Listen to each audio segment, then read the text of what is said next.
Hello everyone, welcome to Hemadri Kitchen.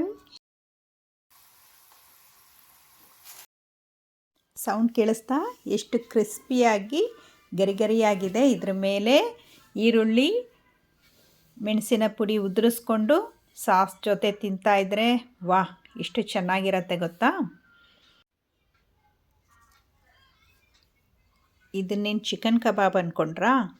ನೋಡೋದಕ್ಕೆ chicken ಕಬಾಬ್ ಥರನೇ ಇದೆ ಅಲ್ವಾ, ಆದರೆ ಇದು ಪ್ಲ್ಯಾಂಟ್ ಬೇಸ್ಡ್ ಮೀಟ್ ಅಂದರೆ ರಾ ಜಾಕ್ ಫ್ರೂಟ್ ಕಬಾಬ್. ಚಿಕನ್ ಕಬಾಬ್ ಥರ ಕಾಣೋದಲ್ಲ, ಟೇಸ್ಟ್ ಕೂಡ ಹಾಗೇ ಇರುತ್ತೆ. ಇದನ್ನು ಮಾಡೋದಕ್ಕೆ ನಾನಿಲ್ಲಿ ಒಂದು ಚಿಕ್ಕ ಹಲಸಿನಕಾಯಿ ತಗೊಂಡಿದ್ದೀನಿ. ಅದರ ಮೇಲಿನ ಸಿಪ್ಪೆ ಎಲ್ಲ ತೆಗೆದು ಕಾಯಿ ಮಾತ್ರ ತಗೊಂಡಿದ್ದೀನಿ. ಅದನ್ನು ಚಿಕ್ಕ ಚಿಕ್ಕದಾಗಿ ಕ್ಯೂಬ್ ಥರ ಹೀಗೆ ಕಟ್ ಮಾಡಿಕೊಳ್ಬೇಕು. ಅದಕ್ಕೆ ನೀರು ಹಾಕಿ ಸ್ವಲ್ಪ ಉಪ್ಪು ಹಾಕಿ ಅರಿಶಿಣ 1 ಸ್ಪೂನ್ ಹಾಕಿ ಕುಕ್ಕರ್ನಲ್ಲಿ ಬೇಯಿಸ್ಕೊಳ್ಬೇಕು, 2 ವಿಷಲ್ ಬರೋ ಹಾಗೆ.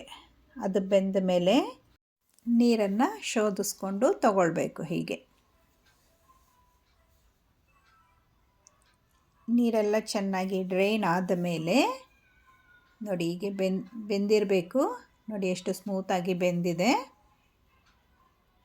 ಈಗ ನಾನು ಒಂದು ಬೌಲಲ್ಲಿ cornflour 2 spoon, 1 spoon maida, chilli powder 1 spoon, ginger garlic paste 1 spoon ತಗೊಂಡಿದ್ದೀನಿ, ರೈಸ್ ಫ್ಲೋರು 1 ಸ್ಪೂನು ಎಲ್ಲ ಹಾಕಿ ಚೆನ್ನಾಗಿ ಹೀಗೆ ಕಲಿಸ್ಕೊಳ್ಬೇಕು. ಇದಕ್ಕೆ ನಾನು 1 ಸ್ಪೂನು ತಂದೂರಿ ಮಸಾಲ ಹಾಕ್ಕೊಳ್ತಾ ಇದ್ದೀನಿ. ನೀವು ಬೇಕಾದರೆ ಇದನ್ನು ಸ್ಕಿಪ್ ಮಾಡ್ಕೋಬೋದು, ಇಲ್ಲ ಅಂದರೆ ಹಾಕ್ಕೊಂಡು ನೋಡಿ ಈ ಥರ ಪೇಸ್ಟಾಗಿ ಕಲಿಸ್ಕೊಳ್ಬೇಕು. ಮೆಣಸಿನ ಪುಡಿ ಕೂಡ ಹಾಕ್ಕೊಂಡಿದ್ದೀನಿ. ಹಾಕ್ಕೊಂಡು ಚೆನ್ನಾಗಿ ಕಲಿಸ್ಕೊಂಡು ಸಾಲ್ಟ್ ಮೊದಲೇ ಹಾಕಿರ್ತೀವಿ ಹಲಸಿನಕಾಯಿಗೆ, ಈಗ ನೋಡಿಕೊಂಡು ಸ್ವಲ್ಪ ಹಾಕ್ಕೋಬೇಕು. ಈಗ ನಾವು ಬೇಯಿಸಿಟ್ಕೊಂಡಿರೋ ಅಂಥ ಹಲಸಿನಕಾಯಿಗಳನ್ನೆಲ್ಲ ಇದರೊಳಗಡೆ ಕೋಟಿಂಗ್ ಮಾಡ್ಕೋಬೇಕು. ಹೀಗೆ ಮಾಡಿಕೊಂಡು ಒಂದು 10 ನಿಮಿಷ ಹೀಗೆ ರೆಸ್ಟಲ್ಲಿ ಇಡಬೇಕು. 10 ನಿಮಿಷ ಆದಮೇಲೆ ಒಂದು ಪ್ಯಾನ್ ಬಿಸಿಗಿಟ್ಟು ಆಯಿಲ್ ಹಾಕ್ಕೊಂಡು ಕಾಯಿಸ್ಕೊಳ್ಬೇಕು. ಎಣ್ಣೆ ಚೆನ್ನಾಗಿ ಕಾಯ್ದ ನಂತರ ನೋಡಿ ಹೀಗೆ ಒಂದೊಂದೇ ಪೀಸನ್ನು ಎಣ್ಣೆ ಒಳಗಡೆ ಹಾಕ್ಕೊಳ್ಬೇಕು. ಹೀಗೆ ಇದೇನು ಅಂಟ್ಕೊಳ್ಳೋದಿಲ್ಲ, ಹಾಕ್ಬೋದು. ಹೀಗೆ ಎಲ್ಲ ಪೀಸ್ಗಳನ್ನು ಎಣ್ಣೆಯಲ್ಲಿ ಎಷ್ಟು ಹಾಕ್ಬೋದೋ ಅಷ್ಟನ್ನು ಹಾಕ್ತಾ ಹೋಗಬೇಕು.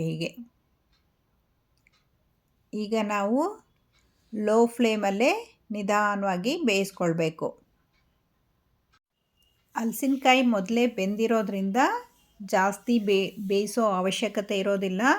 ಒಂದು 5 ನಿಮಿಷದಲ್ಲಿ ಬೆಂದೋಗುತ್ತೆ. ಸಣ್ಣ ಉರಿಯಲ್ಲಿ ಬೇಯಿಸ್ಕೊಳ್ಬೇಕು. ನೋಡಿ ಹೀಗೆ ಗೋಲ್ಡನ್ ಬ್ರೌನ್ ಬರೋವರೆಗೂ ಬೇಯಿಸ್ಕೊಳ್ಬೇಕು. ನಾನು ಮೊದಲೇ ಹೇಳಿದ ಹಾಗೆ ಹಲಸಿನಕಾಯಿ ಪ್ಲ್ಯಾಂಟ್ ಬೇಸ್ಡ್ ಮೀಟ್. ಇದರಲ್ಲಿ rich of vitamin B, vitamin C, potassium, magnesium, anti accident ಇದರಲ್ಲಿ ಇರುತ್ತದೆ. ಇದರಲ್ಲಿರೋ ಫೈಬರ್ ಗಟ್ ಹೆಲ್ತ್ಗೆ ತುಂಬ ಒಳ್ಳೆಯದು. ಆ್ಯಂಟಿ ಆಕ್ಸಿಡೆಂಟ್, ಸ್ಕಿನ್ ಮತ್ತು ಹೇರ್ಗೆ ತುಂಬ ಒಳ್ಳೆಯದು. ಇದು ಲೋ ಗ್ಲೈಸಮಿಕ್ ಇರೋದ್ರಿಂದ ಶುಗರ್ ಸ್ಪೈಕ್ ಆಗೋದಕ್ಕೆ ಬಿಡೋದಿಲ್ಲ. ಇದರಲ್ಲಿ ಕ್ಯಾಲ್ಶಿಯಂ ಕೂಡ ಇರುತ್ತೆ. ವಿಟಮಿನ್ ಕೆ ಇರೋದ್ರಿಂದ ಮೂಳೆಗಳಿಗೆ ತುಂಬ ಒಳ್ಳೆಯದು. ಈಗ ನಮ್ಮ healthy and tasty jackfruit kebab ರೆಡಿಯಾಗಿದೆ. ಇದನ್ನು ಸಾಸ್ ಜೊತೆ ಸರ್ವ್ ಮಾಡ್ತಾಯಿದ್ದೀನಿ. ವಿಡಿಯೋ ಇಷ್ಟ ಆದರೆ ಲೈಕ್ ಮಾಡಿ, ಶೇರ್ ಮಾಡಿ, ಕಮೆಂಟ್ ಮಾಡಿ. ಇನ್ನೊಂದು ವಿಡಿಯೋ ಜೊತೆ ಸಿಗ್ತೇನೆ. Thank you for watching.